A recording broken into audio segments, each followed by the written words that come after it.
Hey everybody, we're here with Stay Tranquilo. We got Camilo Villegas here. We're here at the beautiful Puerto Rico Open. Thank you for taking the time today. We got to ask you a few questions last week at the Cognizant.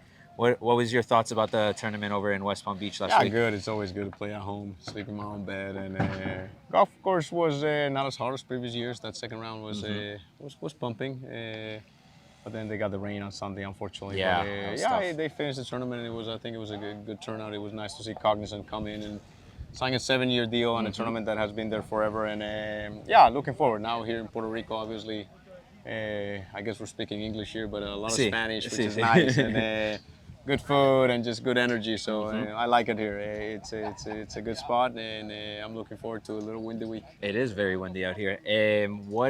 What's your kind of thoughts on the Puerto Rico Open? Obviously, we spoke about it kind of a little bit last week, but growing the game of the golf amongst the Latino community. What does a tournament like this do to kind of help give that opportunity? Yeah, I said it last week, and I think the most important thing is for these young kids to kind of see us in person. And I had a chance to do it a few times growing up, and it always kind of lit a fire in me, and kind of motivated me to just kind of accomplish my goals. And I saw a lot of Latin names playing this week. That's very good. I saw there was a lot of sponsor exemptions, and they went to a bunch of Latin players. I love that. Why? Because this is kind of our territory, and it's nice to give those guys an opportunity to just kind of perform and show themselves and accomplish their dreams. Absolutely. Fitness also is a very big part of your kind of your routine, right?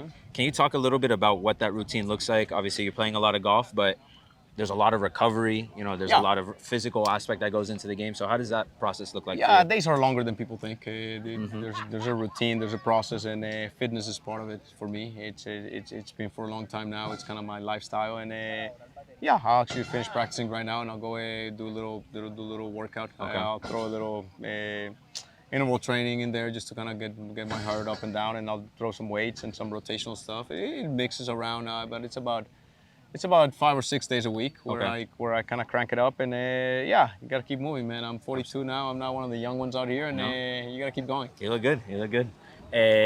So, cycling, right? You're a big cyclist. You enjoy the bike. Yeah. Have you ever done anything competitive in the cycling space? Yeah. Obviously, there's the triathlons and the Ironmans. I don't know if you run, but Yeah, no, I'm not the biggest runner. Okay.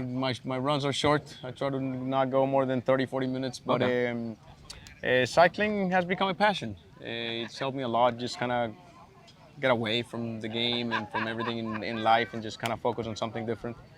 Go sweat it out, go push myself, and it's been fun. I did a bunch of competitive kind of amateur races when I had a bad shoulder and I couldn't swing a club. I was an injury there for about a year and a half, and I was very fortunate. Back in Colombia, I was training a lot with the pros, which kind of gave me a different perspective on the sport and everything that's involved, what it takes to be good, and it was fun. It was fun, but golf has always been my passion. yeah, no, definitely. One last question before we wrap it up here. You have the foundation, obviously, that you started with for your daughter and those initiatives that you and your wife have been a part of. Can you talk a little bit about the foundation so our audience can get a little bit of an idea of what exactly that it is that you guys do? Yeah, you know what? It's been a very interesting moment in our lives, opportunity in our lives. So for those that don't know, my wife and I lost our daughter Mia, at 22 months due to brain cancer.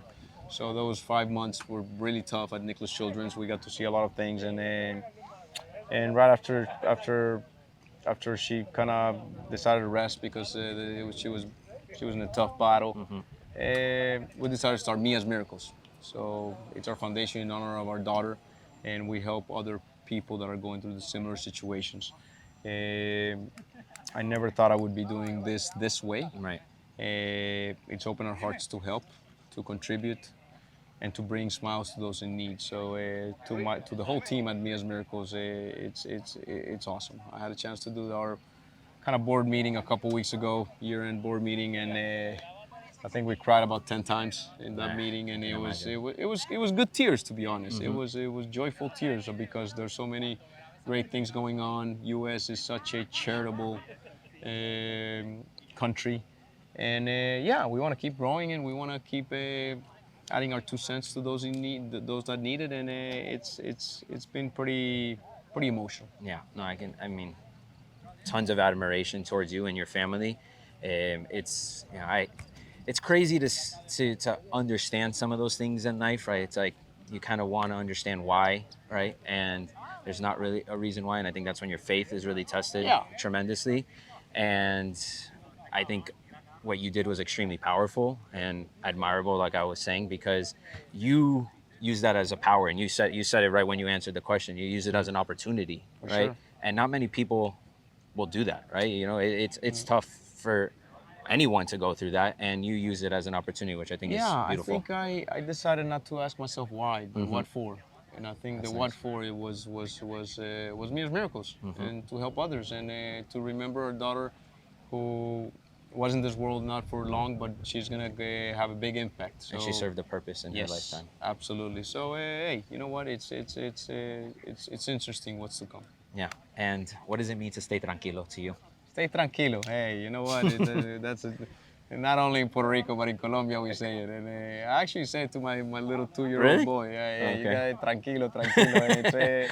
Yeah, it's just I think it's the same as kind of being patient. Okay.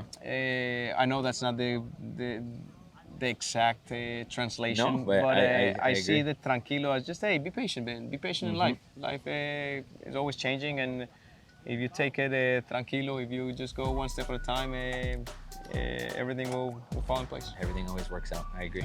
Awesome, Camilo. Thanks, I guys. appreciate it, man. You got it, man.